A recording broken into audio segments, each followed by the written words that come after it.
Привет! В этом видео будет 5 полезных советов для длительных полетов. А также для тех, кто летит первый раз, мы покажем, что там на борту самолета вообще происходит. Итак, наше путешествие в Азию на зимовку началось где-то в ноябре именно тут. Да, это аэропорт Пулково. Немного постояв на твердой земле перед долгим полетом, мы прощаемся с теплой зимней одеждой. Наш полет состоял из двух частей. Сначала из Петербурга в Москву, затем из Москвы в Таиланд, на остров Пхукет. Для своего путешествия мы выбрали российскую авиакомпанию «Аэрофлот». Первый полет «Аэрофлотом» – Петербург-Москва. Самолет данного маршрута – Airbus A320. Первое, что бросилось в глаза, с ростом 1,70 м колени практически упирались в спинку предыдущего пассажира. Лайфхак номер 1. Вы можете спросить бортпроводника, есть ли свободные места у аварийного выхода. На некоторых из них больше пространства для ног, и если они свободны, вас в принципе могут посадить туда бесплатно, при условии, что вы взрослый и здоровый. В кармашке предыдущего сидения, как и везде, можно было найти пару журналов. Раскладной стол, если вам надо поработать или перекусить. Внимание, посадка окончена. И, кстати, лайфхак номер 2. Если вы боитесь турбулентности, выбирайте заранее места у крыльев. Приложение Аэрофлота за дополнительную плату, но, как правило, на таких местах меньше трясет. У кресел есть подголовники, но настроить удобно под мой рост 1,65 м мне так и не удалось. Для красивых кадров из иллюминатора у нас была вот такая двусторонняя липучка, заказывали на Озон. Не знаю, сойдет ли это за лайфхак, но штука в путешествии удобная.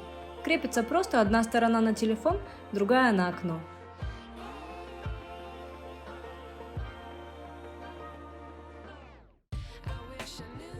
Самолет был заполнен не полностью, процентов на 70. А дальше нас ждал небольшой сюрприз. Да, нам принесли напитки и овсяное печенье. Мы были приятно удивлены, так как лететь нам всего 1 час, и мы не надеялись ни на что. На этом наш полет до Москвы был окончен. В московском аэропорту у нас было около 3 часов до ожидания следующего полета в Таиланд.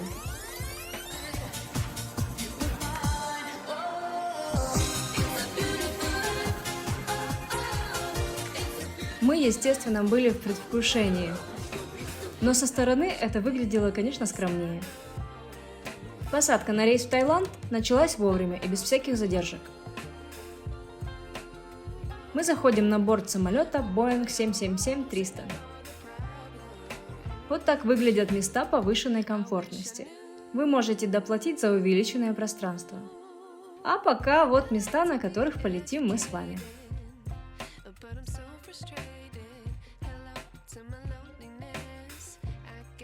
Вообще вполне себе ничего. Места для ног значительно больше. Посмотрим, что у нас в кармашке. Так, это уже собственность пассажира, несколько журналов, есть раскладной стол, удобный, кстати, у него есть 3 состояния. Далее проверим экран, ведь в прошлом году у меня этот экран не работал. Вроде все работает отлично. Возможно, до книги дело не дойдет. Салон просторный, чистый.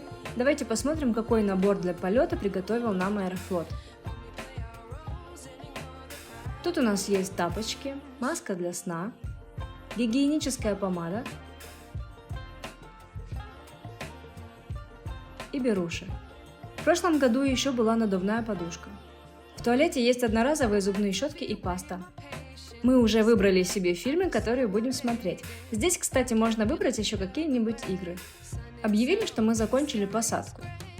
Наконец-то моя любимая часть. На экране мы можем выбрать переднюю камеру и наблюдать за взлетом. Хотя ладно, что греха таить, моя любимая часть полета вовсе не наблюдение за самолетом, а конечно же обед. И здесь лайфхак номер 3. В приложении Аэрофлота вы можете заранее выбрать для себя тип питания. Главное сделать это за сутки до вылета. Вы можете выбрать диетическое питание с учетом религиозных убеждений, вегетарианское или детское. Мы выбрали себе питание кошерное.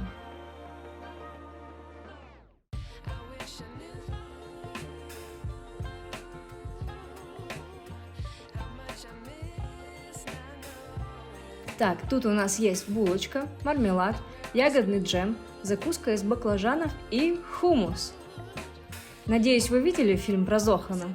Так, все, здесь больше ничего. На горячее, как и полагается петербуржцам, нам досталась греча с курой.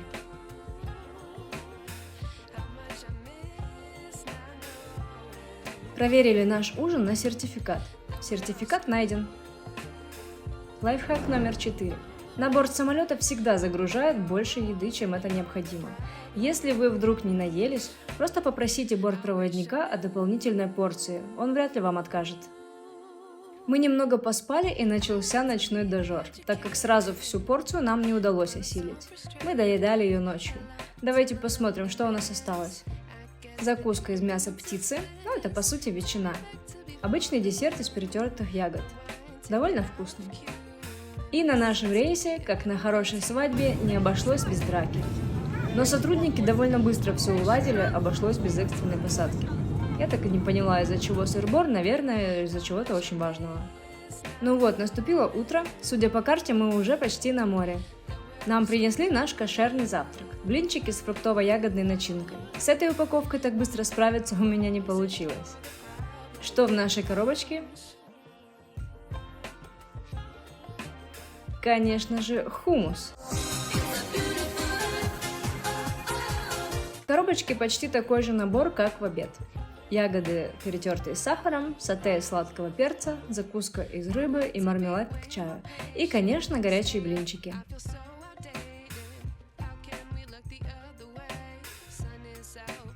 Лайфхак номер 5.